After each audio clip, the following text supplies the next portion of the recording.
Hello everyone, कैसे हैं? I hope आप सब अच्छे होंगे। आज हम डिस्कस करेंगे क्लास 10 की साइंस का chapter number 3 metal and non metal का एक टॉपिक। इस टॉपिक में हम देखेंगे reaction of metal with water. तो सबसे पहले इसको देखेंगे कि जो हम रिएक्शन करा रहे हैं मेटल की वाटर के साथ, तो आप ध्यान रखना यहाँ पर हम वाटर की डिफरेंट फॉर्म्स लेंगे। कौन कौन सी फॉर्म्स होंगी? सबसे पहले हम लेंगे कोल्ड वाटर। कैसा वाटर? कोल्ड वाटर एक तो लेंगे, और दूसरा हम लेंगे आपका हॉट वाटर। कौन सा वाटर? Hot water. और तीसरा हम लेंगे आपका स्टीम। ये जो आपकी तीनों फॉर्म होती है ये वाटर की डिफरेंट फिजिकल स्टेट्स होती है। इन स्टेट्स से हम मेटल की रिएक्शन कराएंगे। तो मैंने प्रीवियस लेक्चर में आपको रिएक्टिविटी सीरीज के बारे में बताया था। उस रिएक्टिविटी सीरीज को हम दोबारा से लिखते हैं। रिएक्टिविटी सीरीज क्या होती है? एक ऐसी सीरीज मेटल की जिसके अंदर हमने मेटल को उनकी रिएक्टिविटी के डिक्रीजिंग ऑर्डर में अरेंज किया है। तो आपकी जो रिएक्टिविटी सीरीज थी उसको हमने एक ट्रिक से समझा था। वो ट्रिक कौन सी है? फिर से उसको लिखते हैं। देखिए, सबसे पहले आते हैं के फॉर केदार। केदार मीन्स आपका ये पोटेशियम। फिर आता है Na सोडियम। सोडियम को याद रखना है नाथ से। केदारनाथ का माली आलू जरा फीके पकाता है, हाई कोर्ट है आप, AgAu प्लेटिनम। ये आपकी रिएक्टिविटी सीरीज है। इस रिएक्टिविटी सीरीज में जो आपकी पोटेशियम और सोडियम होती है ये हाईली रिएक्टिव मेटल्स होती है। कैसी मेटल होती हैं? Highly reactive metals. लेकिन कैल्शियम, मैग्नीशियम आपकी मॉडरेटली रिएक्टिव मेटल्स होती है। एल्यूमिनियम और जिंक, Fe, ये सब आपकी मॉडरेटली रिएक्टिव मेटल्स हैं। लेकिन हाइड्रोजन के नीचे जितनी भी मेटल्स होती है, जैसे आपका कॉपर है, आपका मरकरी है, आपका सिल्वर है, आपका गोल्ड है और आपका प्लेटिनम है, ये जितनी भी लीस्ट रिएक्टिव मेटल्स होती है, सबसे पहले हम इसके बारे में देखेंगे। ये मेटल्स ना तो आपकी कोल्ड वाटर से रिएक्ट करती, ना ही आपकी हॉट वाटर से रिएक्ट करती, और ना ही ये स्टीम से रिएक्ट करती।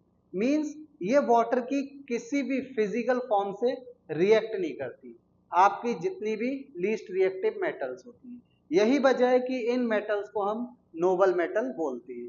तो सबसे पहले हम देखेंगे कि जब भी कोई मेटल वाटर के साथ रिएक्ट करेगी तो आपका क्या बनाती है? उसी मेटल का करस्पॉन्डिंग हाइड्रोक्साइड बनाएगी, प्लस आपका हाइड्रोजन गैस इवॉल्व होगी। क्या होगा? जब भी कोई मेटल वाटर के साथ रिएक्ट करती है तो उसी मेटल का हाइड्रोक्साइड फॉर्म होता है, प्लस हाइड्रोजन गैस इवॉल्व होती है। तो आप इसको कैसे याद रखोगे? देखना बच्चों, ये आपका जो पोटेशियम होता है और सोडियम होता है, डेट इज केदारनाथ। ये जो केदारनाथ होते हैं ये ठंडा पानी पीते हैं। सोडियम और पोटेशियम हाईली रिएक्टिव मेटल होती हैं और ये हमेशा किससे रिएक्ट करेंगी? आपकी कोल्ड वाटर से। तो आप देखिए यहाँ पर सोडियम की रिएक्शन हमने किससे कराई? Cold water. लेकिन इनकी रिएक्टिविटी बहुत ज्यादा होने की वजह से ये कोल्ड वाटर से बहुत ही तेज, डेट इज वायलेंटली रिएक्ट करेंगी और इनकी रिएक्शन में बहुत ज्यादा हीट इवॉल्व होगी। जैसा कि मैं आपको समझाता हूं। सपोज करिए ये एक बीकर है, इस बीकर के अंदर हमने ले रखा है कोल्ड वाटर। कैसा वाटर? Cold water. जब इस कोल्ड वाटर के अंदर हम किसको डिप करते हैं? या तो आप पोटेशियम को डालो या फिर आप सोडियम को डालो। तो होता क्या है, जैसे ही आप सोडियम या पोटेशियम को कोल्ड वाटर में डालते हो वैसे ही इस बीकर के अंदर से कुछ बबल्स बाहर आती हैं। ये जो बबल्स होते हैं ये बबल्स हाइड्रोजन गैस के होते हैं। तो एक बात तो क्लियर हो गई कि जब भी हम सोडियम और पोटेशियम को कोल्ड वाटर के अंदर डालेंगे तो हाइड्रोजन गैस इवॉल्व हो गई। ठीक है। इसके अलावा होता क्या है, जब ये रिएक्शन होती है तो ये रिएक्शन बहुत ही वायलेंट होती है और large amount of heat evolve होती है, यहां से बहुत सारी हीट इवॉल्व हो रही है। तो होता क्या है, जब सोडियम या पोटेशियम को हमने इस कोल्ड वाटर में डाला तो इससे हाइड्रोजन गैस इवॉल्व हुई। ये हाइड्रोजन गैस होता क्या है, ये जो पोटेशियम मेटल है इसके अराउंड ये स्टिक हो जाती है, डेट इज चिपक जाती है। चिपकने से क्या होगा, ये जो आपका पोटेशियम है या फिर आपका सोडियम है ये फ्लोट करेगा। तो इसके फ्लोट होने से क्या होगा, ये थोड़ा ऊपर आ जाएगा सरफेस। रिएक्शन कितनी भी वायलेंट है एकदम तो नहीं हो सकती सडनली, तो ये क्या होगा, आपका पोटेशियम जब ऊपर आएगा तो इससे बहुत ही ज्यादा हीट इवॉल्व हो रही है। हीट इवॉल्व होने से क्या होगा, आपकी ये जो हाइड्रोजन गैस है, ये हाइड्रोजन गैस यहाँ ऑक्सीजन के कांटेक्ट में आएगी। जब हाइड्रोजन को ऑक्सीजन मिलेगी प्लस ये हीट, तो ये हाइड्रोजन गैस जलने लगती है पॉप साउंड के साथ। हाइड्रोजन गैस के बर्न होने की वजह से ये सोडियम और पोटेशियम भी सरफेस पर आ चुकी होती हैं, तो ये भी अलग अलग तरीके की फ्लेम के साथ जलने लगती हैं। यही वजह है कि कभी भी हम सोडियम या पोटेशियम को ओपन एयर में नहीं रखते, क्योंकि एयर के अंदर मॉइस्चर प्रेजेंट होती है। सोडियम और पोटेशियम उस मॉइस्चर के साथ रिएक्ट करके बहुत ही ज्यादा वायलेंट रिएक्शन देंगे। इस वजह से हमेशा हम सोडियम और पोटेशियम को केरोसिन ऑयल के अंदर डिप करके रखते हैं, ताकि इनका कांटेक्ट एयर से खत्म हो जाए। जब एयर से इनका कांटेक्ट खत्म हो जाएगा तो ये बर्न नहीं होंगे। ये भी आपका बहुत ही इंपॉर्टेंट क्वेश्चन है, ये पूछा गया है अक्सर कि सोडियम और पोटेशियम को हम ओपन एयर में क्यों नहीं रखते हैं। इसके बाद हम देखते हैं, अगर हम बात करें किसकी, कैल्शियम की बात करते हैं, तो जो कैल्शियम की रिएक्शन होती है, कैल्शियम भी कुछ इस तरीके से ही रिएक्ट करता है आपका कोल्ड वाटर के साथ। देखना भाई, हमने बोला कि जो सोडियम है और पोटेशियम है ये कोल्ड वाटर के साथ वायलेंटली रिएक्ट करते हैं और इनकी रिएक्शन में large amount of heat evolve होती है। इसीलिए हम बोलते हैं कि आपकी जो सोडियम और पोटेशियम की रिएक्शन वाटर के साथ हो रही है वो हाईली एक्सोथर्मिक होती है। लेकिन कैल्शियम की रिएक्टिविटी सोडियम और पोटेशियम की कंपेयर में थोड़ी कम होती है। तो इसके केस में क्या होता है, और इस पर भी क्वेश्चन पूछा गया है, किस तरीके से मैं अब वो आपको बताऊंगा। होता क्या है, जब हम क्या करते हैं, कैल्शियम को जब हम कैल्शियम को किस में डालते हैं, कोल्ड वाटर। किसके अंदर, कोल्ड वाटर में। आपने इसमें कैल्शियम डाल दिया, जैसे ही आपने कैल्शियम कोल्ड वाटर में डाला तो फिर वही रिएक्शन होगी। यहां से क्या इवॉल्व होगा, हाइड्रोजन गैस इवॉल्व होगा। ये हाइड्रोजन गैस क्या होता है, ये हाइड्रोजन गैस इस कैल्शियम के अराउंड या इसकी सरफेस पर चिपक जाती है, जिसके वजह से कैल्शियम फ्लोट करता है। ये क्वेश्चन पूछा गया है कि कैल्शियम फ्लोट क्यों करता है। तो जब भी हम कैल्शियम को कोल्ड वाटर में डालेंगे तो आपका कैल्शियम का हाइड्रोक्साइड फॉर्म होगा प्लस हाइड्रोजन गैस इवॉल्व होगी, वो हाइड्रोजन गैस इसको फ्लोट कराएगी। तो आपकी जो रिएक्टिविटी सीरीज है उसके अंदर 3 मेटल ऐसी हैं जो कोल्ड वाटर से रिएक्ट करती है। पहली आपकी पोटेशियम हो गई, दूसरी आपकी सोडियम हो गई और तीसरी आपकी कैल्शियम हो गई। ये तीनों मेटल कोल्ड वाटर से ही रिएक्ट करेंगे। हमने देखा था जो आपका सोडियम हाइड्रोक्साइड था पहले और आपका पोटेशियम हाइड्रोक्साइड था, ये दो जो बेस फॉर्म हुए हैं ये ऐसे बेस होते हैं जो वाटर के अंदर सॉल्युबल होते हैं। तो सारे के सारे बेस वाटर में सॉल्युबल नहीं होते, लेकिन सोडियम और पोटेशियम के जो हाइड्रोक्साइड होते हैं यही क्या होते हैं, वाटर में सॉल्युबल होती है। इसी वजह से हम इसको क्या बोलते हैं, एल्कलीज बोलते हैं। तो एक लाइन यहाँ पर एराइज होती है, वो लाइन ये कहती है कि all the bases are not alkalis but all the alkalis are base. ऐसा क्यों कहा, क्योंकि सभी बेस वाटर में डिसॉल्व नहीं हो सकते, लेकिन जो बेस वाटर के अंदर डिसॉल्व हो जाते हैं उसको हम एल्कलीज बोलते हैं। तो बच्चों आगे हम देखते हैं कि हमारा जो मैग्नीशियम होता है वो किससे रिएक्ट करता है। हमारा जो मैग्नीशियम होता है, ये जो मैग्नीशियम मेटल होती है, ये रिएक्ट करती है आपकी हॉट वाटर। किससे? Hot water. जब मैग्नीशियम हॉट वाटर से रिएक्ट करती है तो मैग्नीशियम हाइड्रोक्साइड फॉर्म होता है, डेट इज मैग्नीशियम मेटल का बेस फॉर्म होगा। तो आपका क्या बनेगा? MgOH का whole twice plus hydrogen gas यहां भी इवॉल्व होगी। तो ये जो मैग्नीशियम हाइड्रोक्साइड होता है, इसको हम बोलते हैं मिल्क ऑफ मैग्नीशिया। क्या बोलते हैं? Milk of magnesia. इसका यूज करते हैं हम एज अ एंटासिड। जब भी इंडाइजेशन होता है स्टमक में, तो आप मिल्क ऑफ मैग्नीशिया का इस्तेमाल कर सकते हैं। ये आपकी एक रेमेडी है, इसको लेकर आपको तुरंत रिलीफ मिल जाएगा। तो ये भी क्वेश्चन पूछा है कि मिल्क ऑफ मैग्नीशिया क्या होता है, तो आप ध्यान रखना, मैग्नीशियम हाइड्रोक्साइड को हम मिल्क ऑफ मैग्नीशिया बोलते हैं और इसका यूज एज अ हम एंटासिड करते हैं। आगे मूव करते हैं, अब हम एल्युमिनियम देखेंगे। आपका एल्युमिनियम के अलावा आयरन देखेंगे और हम देखेंगे जिंक। आपका एल्युमिनियम, जिंक और आयरन, ये तीन ऐसी मेटल होती है जो आपकी रिएक्ट करती हैं सिर्फ और सिर्फ स्टीम के साथ। जब ये स्टीम के साथ रिएक्ट करेंगी तो करस्पॉन्डिंग ऑक्साइड फॉर्म करती हैं, ये हाइड्रोक्साइड नहीं बनाती। तो आगे देखते हैं हम और समझते हैं क्या फॉर्म करेंगी और क्या बनाएंगी। देखते हैं बच्चों, हमने देखा एल्युमिनियम, जिंक और आयरन ये सिर्फ किसके साथ रिएक्ट करते हैं? स्टीम के साथ। तो आप देखिए एल्युमिनियम में जब एल्युमिनियम ने जब तो आप देखिए एल्युमिनियम ने जब स्टीम के साथ रिएक्ट किया तो क्या फॉर्म हुआ? Aluminium oxide. आपके जिंक ने स्टीम के साथ रिएक्ट किया तो आपका फॉर्म हुआ जिंक ऑक्साइड। ऐसे ही आयरन ने जब स्टीम के साथ रिएक्ट किया तो आपका फॉर्म हुआ iron oxide plus hydrogen gas evolve. तो आपको इतना ध्यान रखना है, ये तीन ऐसी मेटल होती हैं, एल्युमिनियम, जिंक और आयरन, जो किससे रिएक्ट करती हैं? सिर्फ और सिर्फ स्टीम से रिएक्ट करती हैं। और क्या बनाती हैं? करस्पॉन्डिंग मेटल का ऑक्साइड बनाती हैं प्लस हाइड्रोजन गैस इवॉल्व होती है।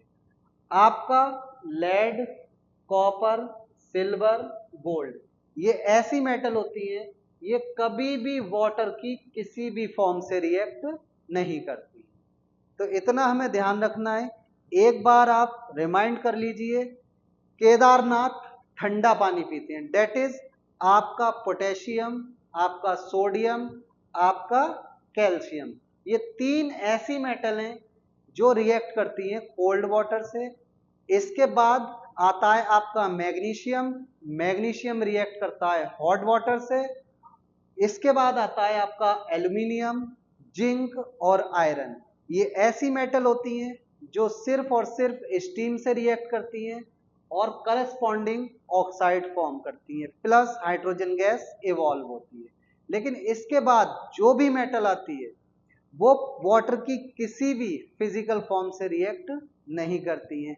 और मैंने आपको पहले भी बताया था, जिंक ऑक्साइड, आपका एल्युमिनियम ऑक्साइड, ये ऐसे ऑक्साइड होते हैं जो नेचर में एसिडिक भी होते हैं और बेसिक भी होती हैं। इसी वजह से इन ऑक्साइड्स को हम एम्फोटेरिक ऑक्साइड बोलते हैं। ये बहुत ही ज्यादा इंपॉर्टेंट ऑक्साइड्स होते हैं।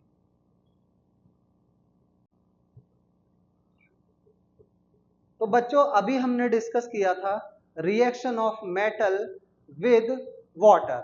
अब हम डिस्कस करेंगे reaction of metal with acid. लेकिन यहां पर कंडीशन क्या है? ये जो आपकी मेटल होती है ये सिर्फ और सिर्फ रिएक्ट करती हैं डाइल्यूट एसिड से। तो आपके जो सिलेबस के अंदर है वो सिर्फ और सिर्फ दो एसिड्स हैं जिसके साथ मेटल रिएक्ट करती है, मोस्टली मेटल रिएक्ट करती हैं। वो दोनों एसिड कौन से हैं? आपका है HCl। कौन सा है? एक तो है HCl और दूसरा है H2SO4। लेकिन जब भी मेटल एसिड के साथ रिएक्ट करेगी तो हम एसिड जो लेंगे वो हमेशा डाइल्यूट लेंगे। किस तरीके का एसिड लेंगे? डाइल्यूट।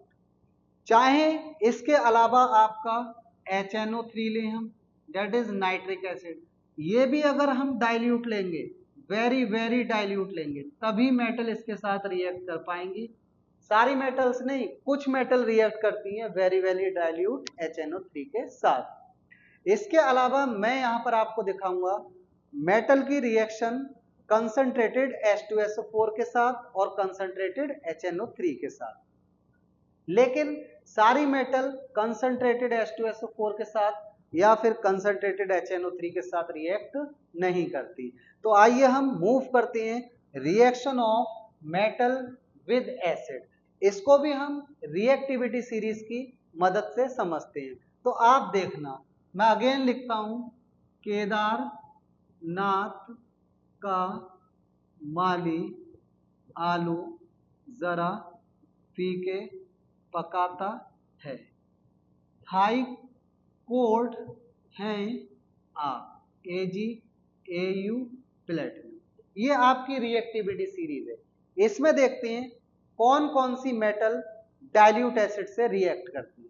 तो आपका ना तो लेड रिएक्ट करता है डाइल्यूट एसिड से, ना ही आपका कॉपर रिएक्ट करता है डाइल्यूट एसिड से, ना ही आपका मरकरी रिएक्ट करता, सिल्वर भी नहीं करता, गोल्ड भी नहीं करता और प्लेटिनम भी।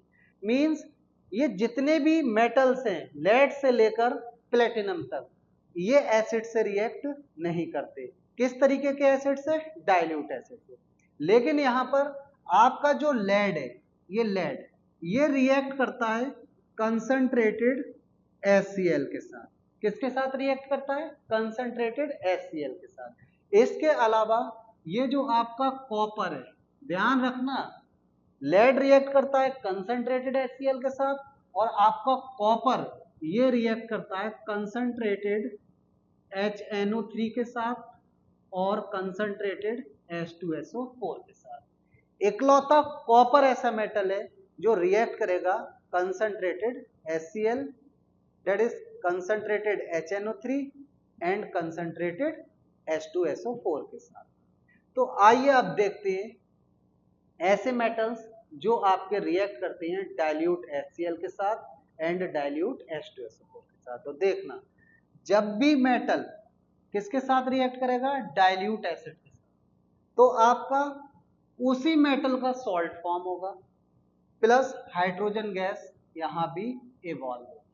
ये आपको इस जनरल इक्वेशन पर अच्छे से ध्यान देना है। तो सुनना बच्चों, अगर आपका पोटेशियम H2SO4 के साथ रिएक्ट करता है तो होगा क्या? ये पोटेशियम सल्फ्यूरिक एसिड से हाइड्रोजन को रिप्लेस कर देगा और इसकी जगह पर खुद आ जाएगा। क्या बनेगा? पोटेशियम सल्फेट प्लस आपकी हाइड्रोजन गैस इवॉल्व होगी। ऐसे ही सोडियम आपका रिएक्ट करता है HCl से, तो ये सोडियम इस हाइड्रोजन को रिप्लेस कर देगा और इसकी जगह पर खुद आ जाएगा। क्या बनेगा? NaCl plus hydrogen gas evolve होगी। बच्चों ऐसा नहीं है कि पोटेशियम ही H2SO4 से रिएक्ट करेगा, आपका सोडियम भी रिएक्ट कर सकता है H2SO4 से और आपका पोटेशियम HCl से भी रिएक्ट कर सकता है। अब यहां पर आप देखिए, मैग्नीशियम की रिएक्शन HCl से कराई, that is dilute hydrochloric acid से, तो आपका मैग्नीशियम क्लोराइड फॉर्म हुआ प्लस हाइड्रोजन गैस इवॉल्व हुई। ऐसे ही अगर हम एल्यूमिनियम और जिंक की बात करें तो ये बहुत ही स्पेशल मेटल होती है, बहुत ही ज्यादा स्पेशल मेटल। एल्यूमिनियम एसिड से भी रिएक्ट करता है और बेस से भी रिएक्ट करता है। आपका एल्यूमिनियम और जिंक ये दो ऐसी मेटल होती हैं जो एसिड से तो रिएक्ट करती ही करती हैं, उसके साथ साथ ये बेस से भी रिएक्ट करती हैं। लेकिन जब ये बच्चों बेस से रिएक्ट करती हैं तो कुछ स्पेशल सॉल्ट्स बनाती हैं प्लस हाइड्रोजन गैस इवॉल्व होती है। यही वजह है इन मेटल को हम बोलते हैं एम्फोटेरिक मेटल। ये बात ध्यान रखना, एल्यूमिनियम और जिंक ऐसी मेटल हैं जो आपकी एसिड के साथ भी रिएक्ट करती हैं और बेस के साथ भी रिएक्ट करती हैं। यही वजह है एल्यूमिनियम और जिंक को हम एम्फोटेरिक मेटल बोलते हैं। लेकिन यहां पर एल्यूमिनियम और जिंक की रिएक्शन सिर्फ और सिर्फ किससे दिखाई गई है? एसिड के साथ। आगे हम देखेंगे बेस के साथ भी। लेकिन ज्यादातर मेटल एसिड से तो रिएक्ट कर जाती हैं, लेकिन सभी मेटल बेस से रिएक्ट नहीं करती। बेस से ये दो मेटल आपके सिलेबस में, तो मैं आपको ये बता रहा हूं। इसके अलावा एक दो मेटल और हैं जो आपकी बेस के साथ रिएक्ट कर जाती है। लेकिन मैंने यहां पर लिखा है कॉपर, गोल्ड, सिल्वर, ये एसिड से रिएक्ट नहीं करती। कैसे एसिड से? डाइल्यूट एसिड से। यही वजह है इनको हम क्या बोलते हैं? नोबल मेटल बोलते हैं। तो आइए बच्चों, अब हम आगे देखते हैं रिएक्शन का कुछ बचा हुआ पार्ट। यहां पर देखिए बच्चों, यहां पर दिया गया है आपको कि जब हम दो मेटल लिख रहा हूं, एक तो आपकी मैं लिखता हूं मैग्नीशियम और एक लिख रहा हूं मैग्नीज। ये मैग्नीशियम और मैग्नीज, ये दोनों ऐसी मेटल होती हैं जो रिएक्ट करती हैं वेरी वेरी डाइल्यूट HNO3 के साथ। ऐसे ये भी किससे रिएक्ट करेगी? वेरी वेरी डाइल्यूट HNO3 के साथ। और आपको क्या देंगी? मैग्नीशियम देगा मैग्नीशियम नाइट्रेट, और आपका मैग्नीज देगा magnesium nitrate, plus hydrogen gas evolve होगी। ये दोनों रिएक्शन आप बहुत अच्छे से याद करना, क्योंकि ये एक्सेप्शन है। फिर बता रहा हूं, मैग्नीज और मैग्नीशियम ये दो ऐसी मेटल होती हैं जो HNO3 से रिएक्ट करती हैं, लेकिन जो HNO3 हमने लिया है वो कैसा लिया है? Very dilute. जब वेरी डाइल्यूट होगा तभी ये रिएक्ट करेंगी, वरना रिएक्ट नहीं करेंगी। ये बात आप अपने माइंड में बिठा लेना। इसके अलावा अगर हम एक्वा रीजिया की बात करें, किसकी बात करें? Aqua regia. एक्वा रीजिया एक मिक्सचर होता है। किसका मिक्सचर होता है? ये कंसंट्रेटेड HNO3 और आपका कंसंट्रेटेड HCl। जब हम कंसंट्रेटेड HNO3 और कंसंट्रेटेड HCl का मिक्सचर लेते हैं, किस रेशियो में? 1:3 के रेशियो में। लेकिन इसको हम ऐसे भी लिख सकते हैं, कंसंट्रेटेड HCl और कंसंट्रेटेड HNO3 का मिक्सचर ले रहे हैं 3:1 के रेशियो में। ये आपसे घुमा के पूछ सकता है। इन दोनों एसिड्स के मिक्सचर को हम बोलते हैं एक्वा रीजिया। और ये जो मिक्सचर है ये इतना खतरनाक मिक्सचर होता है, गोल्ड और प्लेटिनम जैसी मेटल को, जो किसी के भी साथ रिएक्ट नहीं करती, ना तो ऑक्सीजन से रिएक्ट करती, ना ही वाटर से रिएक्ट करती, और ना ही किसी भी एसिड से रिएक्ट करती। उन जैसी मेटल्स को, जो बहुत ही आपकी लेजी किस्म की मेटल्स हैं, उनके साथ ये रिएक्ट कैसे करता है? कोई रिएक्शन नहीं होती। होता क्या है, जब हम गोल्ड और प्लेटिनम जैसी मेटल को एक्वा रीजिया के अंदर डालते हैं, तो इसके ऊपर से एक्वा रीजिया एक लेयर को हटा देता है, जिससे क्या होता है, ये दोनों मेटल बहुत ही ज्यादा चमकने लगती हैं। अगर ओल्ड हो गई हैं और हमने एक्वा रीजिया में डाल दिया तो ये बहुत ही ज्यादा चमकेंगी। लेकिन कभी कभी यहाँ पर फ्रॉड देखने को मिलता है। कुछ लोग क्या करते हैं, एक्वा रीजिया लेकर डोर टू डोर घूमते हैं कॉलोनी में और बोलते हैं कि अपने सोने को, अपने गोल्ड को क्लीन करा लो। तो वो गोल्ड को क्लीन नहीं करते, वो आपको क्लीन कर देते हैं। कैसे क्लीन करते हैं? जैसा मैंने बताया, जब वो लेकर चलते हैं एक्वा रीजिया, करते क्या है, इस मिक्सचर के अंदर आपकी गोल्ड की या प्लेटिनम की ज्वेलरी को डिप करते हैं। जैसे ही डिप करते हैं तो गोल्ड और प्लेटिनम की जो सबसे ऊपर की लेयर होती है, जो गंदी दिखाई देती है, वो लेयर डिसॉल्व हो जाती है एक्वा रीजिया के अंदर। जिससे क्या होता है, आपके ये जो ज्वेलरी है ये चमक तो जाती है, क्लीन तो हो जाती है, लेकिन इसका वेट कम हो जाता है।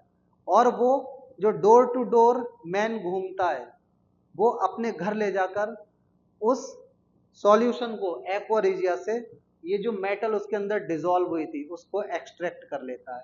तो आपको ऐसे फ्रॉड से बचना है। तो यहां पर जो मेन हमारा क्वेश्चन ये था कि जो एक्वा रीजिया है ये ऐसा मिक्सचर होता है, गोल्ड और प्लेटिनम जैसी मेटल्स को भी अपने अंदर डिसॉल्व कर लेता है, बहुत ही ज्यादा फ्यूमिंग होता है।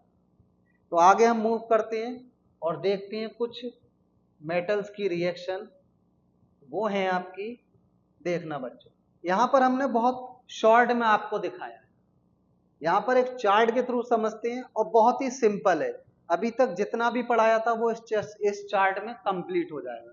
देखिए एक साइड दी गई है आपको मेटल, इन मेटल की रिएक्शन पहले आपको दिखाई गई है एयर के साथ, किसके साथ दिखाई गई है, एयर के साथ। तो आप देखना, पहले एयर के साथ, फिर आपकी दिखाई गई है वाटर के साथ, फिर दिखाई गई है एसिड के साथ।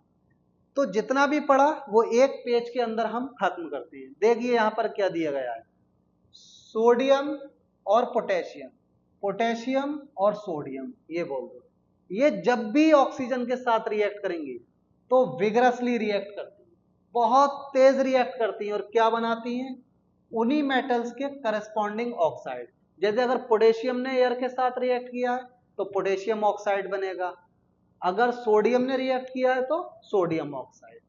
अब हम अगर देखें कैल्शियम, मैग्नीशियम, एल्यूमिनियम और जिंक और आयरन, ये 5 metal, calcium, magnesium, aluminium, zinc और आयरन, ये रिएक्ट करेंगी एयर से, लेकिन इनकी रिएक्टिविटी इन दोनों मेटल्स की कंपेयर में अलग है।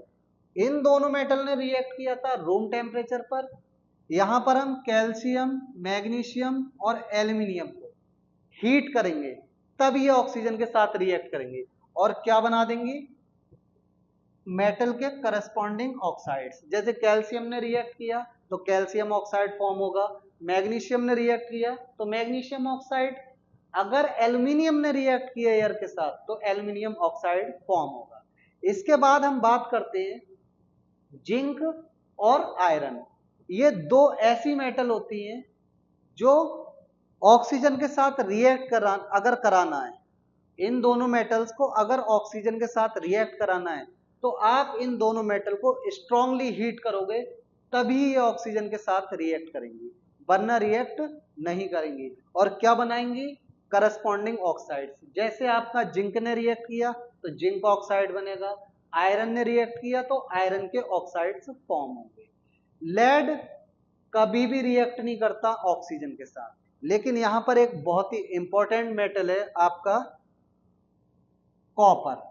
कॉपर का जो कलर होता है वो रेडिश ब्राउन होता है, कैसा होता है, रेडिश ब्राउन। लेकिन कॉपर एक लीस्ट रिएक्टिव मेटल है, आप जब इसको स्ट्रांगली हीट करोगे तो ये बर्न नहीं होगी, ये बात ध्यान रखना। होगा क्या यहां पर, जब आप कॉपर को एयर की प्रेजेंस में स्ट्रांगली हीट करोगे तो इसके अराउंड एक ब्लैक कलर की कोटिंग फॉर्म हो जाती है, वो कोटिंग होती है आपकी कॉपर ऑक्साइड की कोटिंग। ये बात ध्यान रखना, ये क्वेश्चन पूछा जाता है। मैं यहां जो भी बता रहा हूं कि क्वेश्चन पूछा जाता है, मींस वो क्वेश्चन पूछा गया है। अगर हम सिल्वर और गोल्ड की बात करें तो ये कभी भी ऑक्सीजन के साथ रिएक्ट नहीं करते। आगे देखते हैं reaction of metal with water.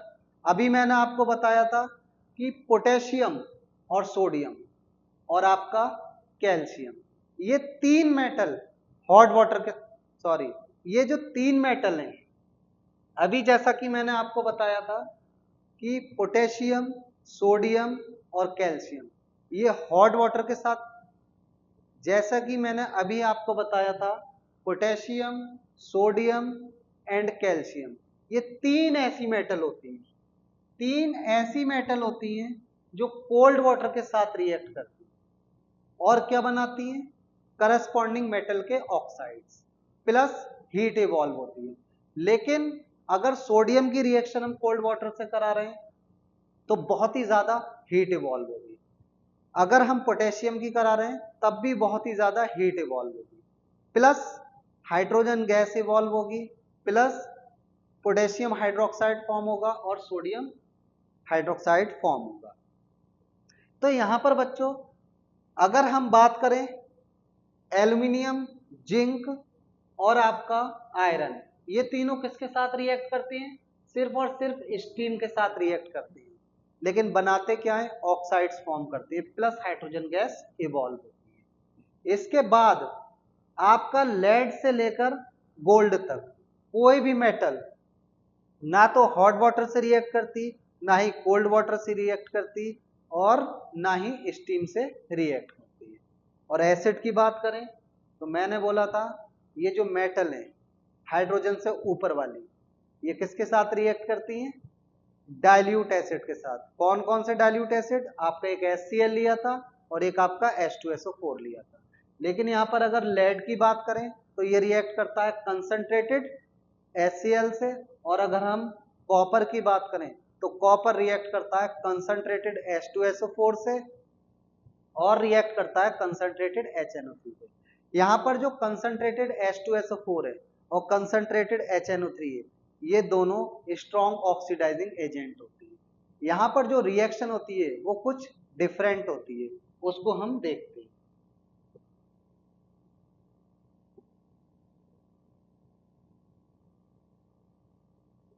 खत्म भाई।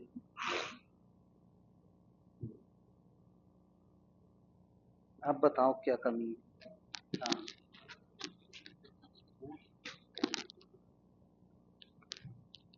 अभी भी बहुत कमी है लग रहा है, कह रहा है जैसे अटक अटक का पड़ा।